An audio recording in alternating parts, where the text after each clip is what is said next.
ಜ್ಞಾನವಾಣಿ. ವಿಶೇಷ ಪ್ರಾಯೋಜಿತ ಸರಣಿ ನಿಸರ್ಗ ಜ್ಞಾನಾಮೃತ. ಮಾನವತ್ವದಿಂದ ದೈವತ್ವದ ಕಡೆಗೆ ಸಾಗುವ ಪಥದರ್ಶನ.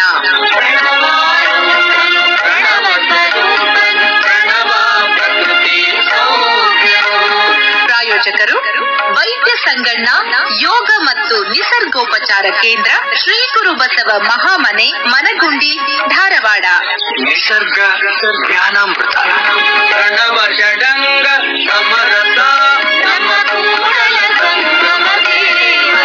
ಈ ಕಾರ್ಯಕ್ರಮಕ್ಕೆ ಶುಭಾಶಯ ಕೋರುತ್ತಾರೆ ಡಾಕ್ಟರ್ PL ಪಾಟೀಲ್, ಕುಲಪತಿಗಳು, ಕೃಷಿ ವಿಶ್ವವಿದ್ಯಾಲಯ, ಧಾರವಾಡ.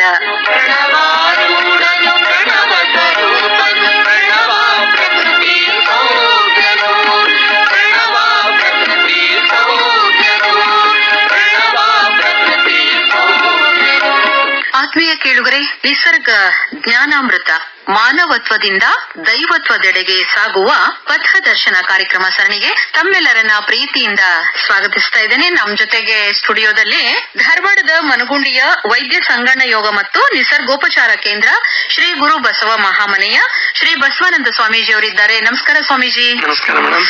ನಾವು ಸಾಕಷ್ಟು ವಿಷಯಗಳನ್ನ ತಿಳ್ಕೊಳ್ತಾ ಇದ್ದೀವಿ ನಿಸರ್ಗ ಜ್ಞಾನಾಮೃತ ಕಾರ್ಯಕ್ರಮಕ್ಕೆ ಅಂತ ಹೇಳಿ ನಮ್ಮ ಎಲ್ಲಾ ಕೇಳುಗರು ಪ್ರತಿಸ್ಪಂದಿಸ್ತಾ ಇದ್ದಾರೆ. ನಿಮ್ಮೊಂದಿಗೆ ಕಾರ್ಯಕ್ರಮದಲ್ಲೂ ಆಯ್ತು, ಸಾಕಷ್ಟು ಜನ ಕಾರ್ಯಕ್ರಮ ತುಂಬಾ ಚೆನ್ನಾಗಿ ಮೂಡಿ ಬರ್ತಾ ಇದೆ ಅಂತ ಹೇಳ್ತಾ ಇದ್ದಾರೆ. ಸಾಕಷ್ಟು ಕೇಳುಗರು ತಮಗೆ ವಾಟ್ಸ್ಆಪ್ ಮುಖಾಂತರ ಆಗ್ಲಿ, ಪತ್ರ ಬರೆದಾಗ್ಲಿ ಕಾರ್ಯಕ್ರಮದಲ್ಲಿ ಕೇಳ್ತಾ ಇರುವಂತಹ ಪ್ರಶ್ನೆಗಳಿಗೆ ಹೌದು ಉತ್ತರಿಸ್ತಾ ಇದ್ದಾರೆ. ಎಲ್ಲ ನಮ್ಮ ಕೇಳುಗರಿಗೆ ಮತ್ತೊಮ್ಮೆ ಧನ್ಯವಾದಗಳನ್ನ ತಿಳಿಸ್ತಾ ಇವತ್ತಿನ ಕಾರ್ಯಕ್ರಮವನ್ನ ಶುರು ಮಾಡೋಣ. ಆತ್ಮೀಯರೇ, ತಮ್ಮೆಲ್ಲರಿಗೂ ಗೊತ್ತು ಅಷ್ಟಮದಗಳು ನಮ್ಮೆಲ್ಲರಲ್ಲೂ ಇದಾವೆ ಅಂತ ಹೇಳಿ. ಸೊ ಅಷ್ಟಮದಗಳು ಯಾವುವು ಅಂತ ಹೇಳಿ ಹೋದ್ವಾರ ಸ್ವಾಮೀಜಿ ಅವರು ಹೇಳಿದ್ದಾರೆ. ಜೊತೆಗೆ ಕುಲಮದದ ಬಗ್ಗೆನೂ ಸಾಕಷ್ಟು ವಿಷಯಗಳನ್ನ ನಮ್ಮ ಹಿಂದಿನ ಸಂಚಿಕೆಯಲ್ಲಿ ನಾವು ಕೇಳಿದೀವಿ. ಇವತ್ತು ನಾವು ಛಲಮದದ ಬಗ್ಗೆ ಸಾಕಷ್ಟು ವಿಷಯಗಳನ್ನ ಸ್ವಾಮೀಜಿ ಅವರಿಂದ ತಿಳ್ಕೊಳ್ಳೋಣ. ಛಲಮದ ಅಂದ್ರೆ ಹಠ, ತುಂಬಾನೇ ಹಠ ಇರುತ್ತೆ. ಹುಟ್ಟಿದಾಗಿನಿಂದ ನಾವು ಕೊನೆವರೆಗೂ ಹಠವನ್ನ ಸಾಧಿಸ್ತಾನೆ ಇರ್ತೀವಿ. ಅದು ಯಾವುದೋ ರೀತಿಯೊಳಗಾಗಿರ್ಬಹುದು. ಈ ಹಠಮದ, ಛಲಮದ ಯಾವ ರೀತಿ ನಾವು ಅದನ್ನ ಉಪಯೋಗ ಮಾಡ್ಕೊಳ್ಬೇಕು, ನಮ್ಮಲ್ಲಿರುವಂತಹ ಛಲಮದವನ್ನ ಯಾವ ರೀತಿಯಾಗಿ ನಾವು ಸಮಾಜಕ್ಕಾಗಿ ಉಪಯೋಗ ಮಾಡ್ಕೊಳ್ಬೇಕು, ದೈವತ್ವದೆಡೆಗೆ ಹೋಗ್ಬೇಕಾದ್ರೆ ಹೇಗ್ ಉಪಯೋಗ ಮಾಡ್ಕೊಳ್ಬೇಕು ಅನ್ನೋದ್ರ ಕುರಿತಂಗ ಈಗ ಸ್ವಾಮೀಜಿ ಅವರು ವಿವರಿಸ್ತಾರೆ, ಕೇಳೋಣ.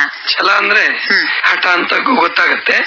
ಹಠ ಅಂದ ಕೂಡ್ಲೆ ಎಲ್ರಿಗೂ ನೆನಪಾಗೋದು ಮಕ್ಕಳು ಅಲ್ವಾ? ಹೌದು ಹೌದು. ಈ ಮಗು ಬಹಳ ಹಠ ಮಾಡುತ್ತೆ, ಈ ಹುಡುಗ ಬಹಳ ಹಠ ಮಾಡ್ತಾನೆ.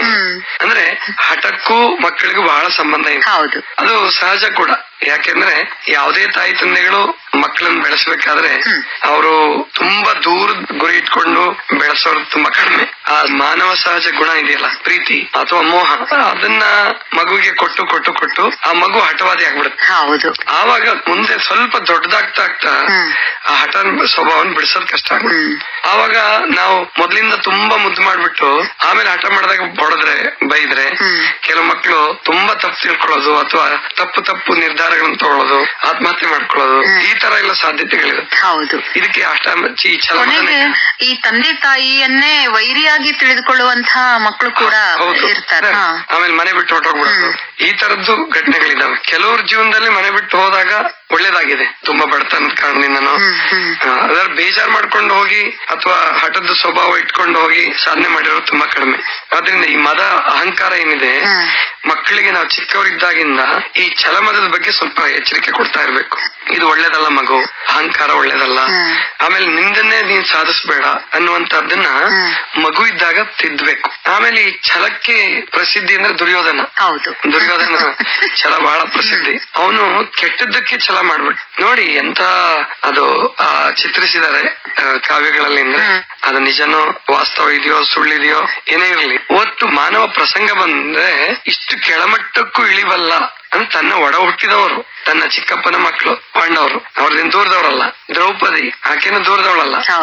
ಆದ್ರೆ ಅಷ್ಟು ಛಲದಿಂದ ಅಪಮಾನ ಮಾಡ್ಬೇಕು, ನನಗೆ ಅಪಮಾನ ಆಗಿದೆ ಆಕೆಗೂ ಅಪಮಾನ ಮಾಡ್ಬೇಕು, ಎಷ್ಟು ಕೆಟ್ಟ ಛಲ ಅಂದ್ರೆ ಮದಕ್ ತಿರ್ಗೋದಂದ್ರೆ ಇದು. ಆಮೇಲೆ ಹಿಟ್ಲರ್ ನೋಡ್ತೀವಿ ನಾವು. ಹಿಟ್ಲರ್ಗೆ ದೇಶದ ಬಗ್ಗೆ ಅಥವಾ ಜನಾಂಗದ ಬಗ್ಗೆ ಛಲ ಹುಟ್ಟಿತು. ನನ್ನ ಜನಾಂಗ ಶ್ರೇಷ್ಠ, ಇನ್ನು ಬೇರೆ ಜನಾಂಗ ಕೀಳು, ಅವ್ರನ್ನ ನಾನು ಸರ್ವನಾಶ ಮಾಡ್ಬಿಡ್ಬೇಕು. 10 ಲಕ್ಷ ಜನರನ್ನು ಕೊಲ್ಲಿಸ್ದ.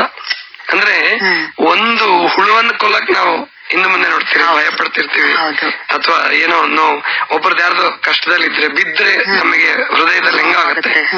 ಅಂಥದ್ರಲ್ಲಿ ಅಂತ ಮಕ್ಕಳನ್ನ, ಮಹಿಳೆಯರನ್ನ, ಯುವಕರನ್ನ, ಕೆಲಸ ಮಾಡೋರ್ನ ನಿರ್ದಯವಾಗಿ ಕೊಲ್ಬೇಕಾದ್ರೆ ಅವನ ಮನಸ್ಸು ಎಷ್ಟು ಕಲ್ಲಾಗಿರ್ಬೇಕು. ಅದಕ್ಕೆ ಈ ಛಲ ಅನ್ನುವಂಥದ್ದು ಮನುಷ್ಯನಿಗೆ ಕೆಟ್ಟದ್ದಕ್ಕೆ ಹೋದ್ರೆ ಇಡೀ ಜನಾಂಗ, ದೇಶ ಹಾಳಾಗತ್ತೆ ಅಂತ ಹೇಳ್ತೀರಿ. ಒಂದು ದೇವ ಮೂರ್ತಿ ಆಗ್ಬೇಕಾದ್ರೆ ಅದಕ್ಕೆ ಉಳಿಲಿಂದ ಹೊಡೆದಾಗ್ಲೇ ಅದು ಒಂದು ಮೂರ್ತಿ ಆಗತ್ತೆ. ಮಗು ಚಿಕ್ಕದಿದ್ದಾಗ್ಲೇನೆ ನಾವು ಅದನ್ನ ತಿದ್ದುತ್ತಾ ಹೋದ್ರೆ ಅದರಲ್ಲಿ ಆ ಗುಣಗಳು ಬರೋದಿಲ್ಲ, ಹಠದ ಗುಣಗಳು ಗುಣಗಳು, ಆ ಮದ ಬರೋದಿಲ್ಲ. ಅದಕ್ಕೆ ಇವಾಗ ಏನು ಈ ಶಿಕ್ಷಕರು ಶಿಕ್ಷಣ ಕ್ಷೇತ್ರದಲ್ಲಿ ಪಾಶ್ಚಿಮಾತ್ಯ ಕಾಪಿ ಮಾಡ್ತಿದ್ದಾರೆ. ಅಂದ್ರೆ ಮಕ್ಕಳಿಗೆ ನೀವು ಏನು ಅನ್ಬಾರ್ದು. ಇನ್ನು ಎಷ್ಟು ಕೆಟ್ಟದಾಗಿ ಅಂತಂದ್ರೆ, ನಾನು ನನ್ನ ಸ್ವಂತ ಅನುಭವ ಹೇಳ್ಬೇಕು ನಿಮಗೊಂದು. ಒಂದ್ಸಾರಿ ಬೆಂಗಳೂರಲ್ಲಿ ಒಂದು ಮನೆ ಪೂಜೆಗೆ ಹೋಗಿದ್ದೆ ನಾನು. 8:30 ಆಗಿದೆ, 8:30, 9 ಗಂಟೆ ಆಗಿದೆ. ಸಣ್ಣದಾಗಿ ಗೊರಕೆ ಸೌಂಡ್ ಬರ್ತಾ ಇದೆ ಪಕ್ಕದ ರೂಮಿಂದ. ನಾನು ಏನದು ಅಂತ ಕೇಳಿದೆ. 6 ವರ್ಷದ ಹುಡುಗ, ಇನ್ನೂ ಎದ್ದೇ ಇಲ್ಲ. 8:30, 8:45. ಇಲ್ಲ, ನಮ್ಮ ಹುಡುಗ ಮಲಗಿದಾನೆ. ಯಾಕೆ ಇನ್ನೂ ಎಪ್ಸಿಲ್ವಲ್ಲ ಅವನಿಗೆ? ಅಯ್ಯೋ, ಅವ್ನ್ ಮಲ್ಕೊಳ್ಳೋದೆ 12 ಗಂಟೆಗೆ, ಅಮ್ಮ ಮಲಗೋವರೆಗೂ ಅವ್ನ್ ಮಲಗದೇ ಇಲ್ಲ. ಆದ್ರಿಂದ ಎದ್ದೇಳದ ಸಹಜವಾಗಿ ಮಕ್ಕಳಿಗೆ 8 ರಿಂದ 9 ಗಂಟೆ ಮಕ್ಳಿಗೆ ನಿದ್ದೆ ಬೇಕು. ಮಕ್ಳಿಗೆ ಅಷ್ಟು ನಿದ್ದೆ ಬೇಕು. ನೀವು ತಡವಾಗಿ ಮಲಗಿಸಿದ್ರೆ ಅವು ತಡವಾಗಿ ಹೇಳ್ತವೆ. ಆಮೇಲೆ ನಾನಂದೆ, ಯಾಕಮ್ಮ ಎಷ್ಟು ತಪ್ಪು ಮಾಡ್ತಾ ಇದ್ರು. ಆ ಶಾಲೆಯ ಸ್ಥಾಪಕ, ಬಹಳ ಪ್ರಸಿದ್ಧ ಪತ್ರಕರ್ತ, ಅವನು ಹೇಳಿದಾನಂತೆ, ಮಕ್ಳಿಗೆ ನೀವೇನು ರಿಸ್ಟ್ರಿಕ್ಷನ್ ಹಾಕ್ಬೇಡಿ, ಏನೋ ನಿರ್ಬಂಧ ಹಾಕ್ಬೇಡಿ, ಅದ್ ಯಾವಾಗ ಮಲಗ್ತಾವ ಮಲಗ್ಲಿ, ಯಾವಾಗ ಎದ್ದೇಳ್ತಾವ. ಆ ಹುಡುಗನಿಗೆ 9:30 ಶಾಲೆ. 9 ಗಂಟೆಗೆ ಎದ್ದು ಮುಖ ತೊಳ್ಕೊಂಡು ಅವಸರವಾಗಿ, ಆಮೇಲೆ ಬೇಗ ತಿಂಡಿ ತಿನ್ನಿಸ್ಬಿಟ್ಟು ಏನೋ ಒಂದಿಷ್ಟು ಅದು ತಿನ್ಸೋದಕ್ಕಿಂತ ತುರ್ಕಿಸ್ಬಿಟ್ಟು ಶಾಲೆಗೆ ತಗೊಂಡೋಗಿ ಬಿಟ್ಟು ಬಂದ್ಬಿಡ್ತಾರೆ. ಅಂದ್ರೆ ಎಷ್ಟು ತಪ್ಪು ಮಾಡ್ತಾ ಇದ್ದೀವಿ ನಾವು ಮಕ್ಳನ್ನ ಬೆಳೆಸುವಾಗ. ಅವಾಗ ನಾನಂದೆ, ಅವ್ರ ಮನೆಗೆ ನಾನು 1 ವಾರ ಉಳ್ಕೊಂಡಿದ್ದೆ. ಅದಮ್ಮ ಒಂದ್ ಪ್ರಯೋಗ ಮಾಡಿ, ಆ ಮಗುಗೋಸ್ಕರ ನೀನು 8:30, 9 ಗಂಟೆಗೆ ಮಲ್ಕೋಬೇಕು. ಮಲ್ಕೊಂಡಂಗ್ ಮಾಡು ಸುಮ್ನೆ. ನೀನ್ ಆ ಮಗು ಜೊತೆಗೆ ಮಲ್ಕೊಂಡು ನಿದ್ದೆ ಬರೋ ತನಕ ಸುಮ್ನೆ. ಮಕ್ಳಿಗೆ ಬೇಗ ನಿದ್ದೆನೂ ಬರುತ್ತೆ. ನಾನ್ ಇರುವಾಗ್ಲೇ ಬದಲಾವಣೆ ಆಯ್ತು, ಆ ಮಗು ಬದಲಾವಣೆ ಆಯ್ತು. 9 ಗಂಟೆಗೆ ಮಲಗಿದ ಮಗು 5:30, 6 ಗಂಟೆಗೆ ತಾನೇ ಎದ್ ಬಿಡುತ್ತೆ. ಅವಾಗ ಮಲ್ಕೊಂಡ್ರು ಮಲಗಲ್ಲ. ಈ ಪ್ರಯೋಗ ನಾನ್ ಮಾಡಿದಾಗ ನನಗೆ ಅನಿಸ್ತು, ಮಕ್ಳಿಗೆ ಸ್ವಾತಂತ್ರ್ಯ ಕೊಡ್ಬೇಕು ಸರಿ, ಸ್ವೇಚ್ಛಾಚಾರ ಆಗ್ಬಾರ್ದು. ಸ್ವೇಚ್ಛಾಚಾರ ಆಗ್ಬಾರ್ದು. ಅದರಿಂದ ಆ ಮಗುವಿನ ಭವಿಷ್ಯದ ಮೇಲೆ ತೊಂದ್ರೆ. ಇನ್ನೊಂದು ಪ್ರಸಂಗ ಇಲ್ಲೇ ನಮ್ಮ ಧಾರವಾಡದಲ್ಲೇ ಕೇಳಿದ್ದೆ ನಾನು. ಒಬ್ಬನೇ ಮಗ 8ನೇ ಕ್ಲಾಸ್ 9ನೇ ಕ್ಲಾಸ್ ಓದ್ತಾ ಇದ್ದ. 2 ಮೊಬೈಲ್ ಕೊಡ್ಸಿದಾರೆ. ತಾಯಿ ಒಂದ್ ಮೊಬೈಲ್, ತಂದೆ ಒಂದ್ ಮೊಬೈಲ್ ಕೊಡ್ಸಿದಾನೆ. ಒಂದ್ ಯಾವ್ದೋ ಕೆಟ್ಟ ಪ್ರಸಂಗಗಳನ್ನ ತೋರಿಸ್ತಿದ್ರು, ಅದು ಹೆಸರು ಮರ್ತು ಬಿಟ್ಟಿದೀನಿ ನಾನು. ಅದನ್ನ ನೋಡಿ ಆತ್ಮಹತ್ಯೆ ಮಾಡ್ಕೊಂಡ್ಬಿಡ್ತಾವ. ಮಕ್ಕಳಿಗೆ ದಂಡಂ ದಶಗುಣಂ ಭವೆ, ಸುಮ್ನೆ ಹೇಳಿಲ್ಲ ಅದನ್ನು, ಅಥವಾ ಅವಸರದಲ್ಲಿ ಹೇಳಿರೋದಲ್ಲ. ಅದು ಶಿಕ್ಷೆ ಒಂದು ಹಂತದಲ್ಲಿ ಬೇಕೇ ಬೇಕು, ಒಂದ್ ಹಂತದಲ್ಲಿ ಬೇಕು. ಆಮೇಲೆ ಅವರು ಕೂಡ ಹೇಳ್ತಾರೆ, ಮಗು ದೊಡ್ಡವನಾದ್ಮೇಲೆ 10 ವರ್ಷ 15 ವರ್ಷ ಆದ್ಮೇಲೆ ನೀನ್ ಸ್ನೇಹಿತನ ತರ ಕಾಣ್ಬೇಕು, ಅವನನ್ನ ಸ್ನೇಹಿತನ ತರ ಕಾಣ್ಬೇಕು. ಅಷ್ಟ್ರೊಳಗೆ ನಾವು ಅವ್ರ ತಪ್ಪುಗಳನ್ನ ತಿದ್ದಿರ್ಬೇಕು. ಆದ್ರಿಂದ ಕೃಷ್ಣದೇವರಾಯನ ಪ್ರಸಂಗ ಒಂದ್ ನೆನಪಿಗೆ ಬರುತ್ತೆ ನನಗೆ. ಅಂದ್ರೆ ಮಕ್ಳಿಗೆ ಹೊಡಿಬೇಡಿ ಅಂತ ಹೇಳ್ತಿರ್ತಾರಲ್ಲ, ಅತಿಯಾಗಿ ಅಂದ್ರೆ ತುಂಬಾ ತೊಂದರೆ ಆಗಂಗೆ ಹೊಡಿಬಾರ್ದು. ಅದನ್ನ ಎಲ್ಲಾ ಶಿಕ್ಷಕರು, ಅಂದ್ರೆ ಕೆಲವೊಂದ್ ಸರ್ತಿ ಮಕ್ಕಳು ಹೊಡೆದಷ್ಟು ಹಠವನ್ನ ಇನ್ನೂ ಜಾಸ್ತಿ ಮಾಡ್ತವೆ. ಅದು ಇನ್ನೂ ದೀರ್ಘಕ್ಕೆ ಹೋಗ್ತದೆ. ಅದಕ್ಕಿಂತ ಪ್ರೀತಿಯಿಂದ ಅವರಿಗೆ ತಿಳಿ ಹೇಳ್ತಾ ಮಕ್ಕಳು ಒಂದು ಹಂತಕ್ಕೆ ಬಂದ್ಮೇಲೆ ಹೊಡಿಬಾರ್ದು. ಆದ್ರೆ ಚಿಕ್ಕವರಿದ್ದಾಗ ನಿಮ್ಮ ಕಣ್ಣು ನೋಡ್ದಿಂದಾನೆ, ಅಥವಾ ನೀವು ಮೌನ ಇದ್ರೆ ಎದುರು ಬಿಡ್ತವೆ. ಅಪ್ಪ ಮಾತಾಡ್ಲಿಲ್ಲ, ಅಮ್ಮ ಮಾತಾಡ್ಲಿಲ್ಲ ಅಂದಾನೆ ಕೆಲವು ಮಕ್ಳು ಬದಲಾವಣೆ ಆಗ್ತಿರ್ತವೆ. ಅದು ನೋಡ್ಬೇಕು. ಇಲ್ಲಿ ಕೃಷ್ಣದೇವರಾಯನ ಪ್ರಸಂಗದಲ್ಲಿ ಏನಾಗತ್ತೆ ಅಂದ್ರೆ, ತಿಮ್ಮರಸರು ಕೃಷ್ಣದೇವರಾಯ ಪಟ್ಟಕ್ಕೆ ಕುತ್ಕೋಬೇಕಾದ್ರೆ ಒಂದು ಕಪಾಲ ಹೊಡಿತಾರೆ. ಮರೆ ಕರ್ಕೊಂಡೋಗ್ಬಿಟ್ಟು ಕಪಾಲ ಹೊಡಿತಾರೆ. ಅಷ್ಟೊತ್ತಿಗಾಗ್ಲೇ ಕೃಷ್ಣದೇವರಾಯಂಗ್ 18-20 ವರ್ಷ ಆಗಿರುತ್ತೆ. ಆವಾಗ ಯಾಕಪ್ಪಾಜಿ ಯಾಕೆ ಹೊಡಿತಿದ್ದೀರಾ? ಆವಾಗ, ನೋಡಪ್ಪ, ಇನ್ಮೇಲೆ ನೀನು ರಾಜ, ಇಲ್ಲಿ ತನಕ ನೀನ್ ನನಗೆ ಸಾಕು ಮಗ, ನಾನ್ ಸಾಕಿದ್ದೀನಿ. ಇನ್ಮೇಲೆ ರಾಜ, ನಾನ್ ಮಂತ್ರಿನೇ. ನೀನ್ ರಾಜ ಆದ್ಮೇಲೂ ಕೂಡ ನಾನ್ ಮಂತ್ರಿ. ಅವಾಗ ಸಾಕು ತಂದೆ ಅಲ್ಲ. ಆದ್ರಿಂದ ನಿನ್ನಿಂದ ಪ್ರಜೆಗಳಿಗೆ ಕೆಟ್ಟದ್ದಾಗಬಾರದು. ನಿನ್ನ ತೀರ್ಮಾನಗಳು ಅಧಿಕಾರಿಗಳಿಗಾಗ್ಲಿ ಪ್ರಜೆಗಳಿಗಾಗ್ಲಿ ತೊಂದರೆ ಕೊಡಬಾರದು. ಅದಕ್ಕೆ ಈ ಎಚ್ಚರಿಕೆ ಇಟ್ಕೊಂಡು ನೀನ್ ಸಿಂಹಾಸನ ಮೇಲೆ ಕೂಡು. ಅಂದ್ರೆ ಅಂತ ರಾಜನಿಗೆ ಎಚ್ಚರಿಕೆ ಕೊಡೋದಕ್ಕೋಸ್ಕರ ಒಂದೇಟು ಹೊಡಿತಾರ ಅವ್ರು. ಅಂದ್ರೆ ಮಕ್ಕಳಿಗೆ ನಾವ್ ಹೇಗ್ ಬೆಳೆಸ್ಬೇಕು ಅದನ್ನ ಪ್ರತಿಯೊಬ್ರು ಲಕ್ಷ್ಯದಲ್ಲಿ ಇಡ್ಬೇಕು. ಹೌದು ಕೇಳುಗರೆ, ಇಷ್ಟೊತ್ತು ಮಗುವನ್ನ ಹೇಗ್ ಬೆಳೆಸ್ಬೇಕು, ಅವ್ರು ಹಠ ಮಾಡಿದ್ರೆ ಯಾವ ರೀತಿ ಪ್ರೀತಿಯಿಂದ ಅವ್ರನ್ನ ತಿದ್ದಬೇಕು, ಜೊತೆಗೆ ಒಂದು ಏಟು ಯಾವಾಗ ಹೊಡಿಬೇಕು, ಎಷ್ಟು ವಯಸ್ಸಿನವರೆಗೆ ಅವರಿಗೆ ಒಂದು ತಿಳುವಳಿಕೆ ಬರೋ ಹಾಗೆ ನಡ್ಕೊಳ್ಬೇಕು ನಾವೆಲ್ಲ ಅಂತ ಹೇಳಿ ಅವರು ಸ್ವಾಮೀಜಿಯವರು ಇಷ್ಟೊತ್ತು ತುಂಬಾ ಚೆನ್ನಾಗಿ ವಿವರಣೆಯನ್ನ ನೀಡಿದ್ರು. ಸ್ವಾಮೀಜಿ ನಮ್ಮ ಕೇಳುಗರು ಈ ವಾರದ ಪ್ರಶ್ನೆಗಾಗಿ ಪೆನ್ನು ಮತ್ತೆ ಪೇಪರ್ ಹಿಡ್ಕೊಂಡು ಕೂತ್ಕೊಂಡಿದ್ದಾರೆ ಬರ್ಕೊಳ್ಳಿಕ್ಕೆ. ಬಹಳ ಸಂತೋಷ. ಪ್ರಶ್ನೆಗೆ ತಾವೆಲ್ಲರೂ ಉತ್ತರಿಸಬೇಕು. ಜೊತೆಗೆ ಈಗ 9ನೇ ಸಂಚಿಕೆಯ ವಿಜೇತರ ಹೆಸರುಗಳನ್ನ ಕೇಳಿಕ್ಕೆ ನೀವೆಲ್ಲರೂ ಕಾತುರರಾಗಿದ್ದೀರಿ. ಕೇಳೋಣಂತೆ. ಆದ್ರೆ ಮೊದಲಿಗೆ ಪ್ರಶ್ನೆಯನ್ನ ಬರ್ಕೊಳ್ರಿ. ಮತ್ತೆ ಮುಂದಿನ ಕಾರ್ಯಕ್ರಮದೊಳಗ ಭೇಟಿಯಾಗೋಣ. ನಮಸ್ಕಾರ. ನಮಸ್ಕಾರ. ಈ ವಾರದ ಪ್ರಶ್ನೆ, ಹಿಟ್ಲರ್ ಯಾವ ಜನಾಂಗದ ಜನರನ್ನು ಹಿಂಸಿಸಿದ? ಪ್ರಶ್ನೆ ಇನ್ನೊಮ್ಮೆ, ಹಿಟ್ಲರ್ ಯಾವ ಜನಾಂಗದ ಜನರನ್ನು ಹಿಂಸಿಸಿದ? ತಮ್ಮ ಉತ್ತರಗಳನ್ನು ಕಳಿಸಲು ವಿಳಾಸ: ಶ್ರೀ ಗುರು ಬಸವ ಮಹಾಮನೆ, ಚನ್ನಯ್ಯನಗಿರಿ, ಮನಗುಂಡಿ, ಧಾರವಾಡ. ಪೋಸ್ಟ್ ಬಾಕ್ಸ್ ಸಂಖ್ಯೆ 1, ಪಿನ್ ಕೋಡ್ ನಂಬರ್ 580007. ತಮ್ಮ ಉತ್ತರಗಳನ್ನು ವಾಟ್ಸ್ಆಪ್ ಸಂಖ್ಯೆ ಮೂಲಕವೂ ಕಳಿಸಬಹುದು. ಸಂಖ್ಯೆ 807-397-9683.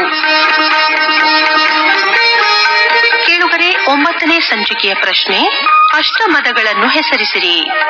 ಉತ್ತರ: ಕುಲಮದ, ಛಲಮದ, ಧನಮದ, ಯೌವನಮದ, ರೂಪಮದ, ವಿದ್ಯಾಮದ, ಅಧಿಕಾರಮದ ಹಾಗೂ ತಪೋಮದ.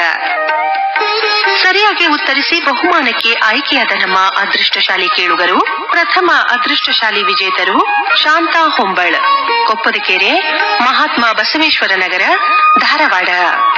ದ್ವಿತೀಯ ಅದೃಷ್ಟಶಾಲಿ ವಿಜೇತರು ದೀಕ್ಷಿತ್ ಕುಮಾರ್ ಬಿಆರ್, ಸರ್ಕಾರಿ ಪ್ರೌಢಶಾಲಾ ಶಿಕ್ಷಕರು, ತೂಬಗೆರೆ, ದೊಡ್ಡಬಳ್ಳಾಪುರ ತಾಲೂಕು, ಬೆಂಗಳೂರು ಗ್ರಾಮಾಂತರ ಜಿಲ್ಲೆ.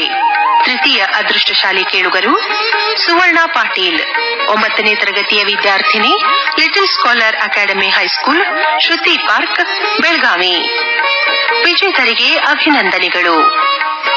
ಕೇಳುಗರೆ, 10ನೇ ಸಂಚಿಕೆಯ ವಿಜೇತರ ಹೆಸರುಗಳನ್ನು ಮುಂದಿನ ಸಂಚಿಕೆಯಲ್ಲಿ ತಿಳಿಸಲಾಗುವುದು.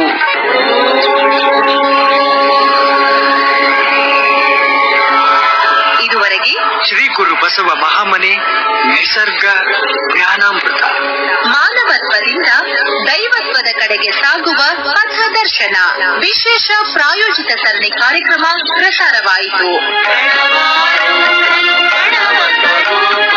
ಭಾಗವಹಿಸಿದ ತಜ್ಞರು ಶ್ರೀ ಬಸವಾನಂದ ಸ್ವಾಮಿಗಳು, ಶ್ರೀ ಗುರು ಬಸವ ಮಹಾಮನೆ, ಮನಗುಂಡಿ, ಧಾರವಾಡ.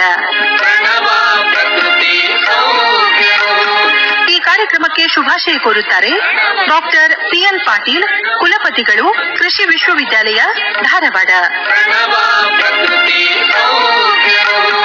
ನಿರೂಪಣೆ ಜಿ ಸುರೇಖಾ ಸುರೇಶ್. ಸಂಯೋಜನೆ ಸೋಮಶೇಖರ್ ರೂಳಿ. ನಿರ್ಮಾಣ ನೆರವು ಶೈಲಜಾ ರಾಜ್ಕುಮಾರ್. ನಿರ್ಮಾಣ ಶರಣಬಸವ ಚೋಳೀನ್.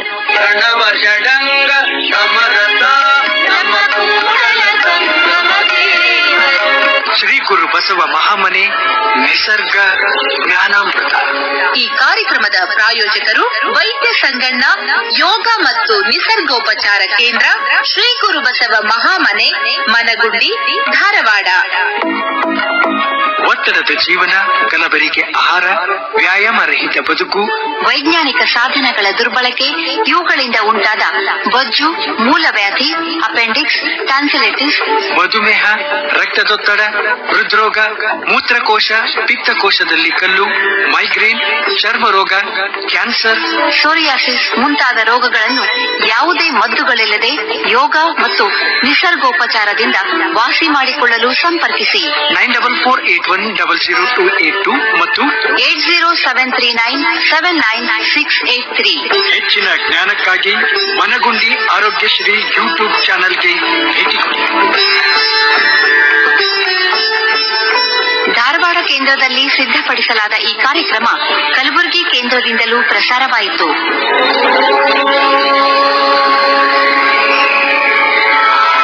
ಮತ್ತೆ ಮುಂದಿನ ಗುರುವಾರ ನಿಸರ್ಗ ಜ್ಞಾನ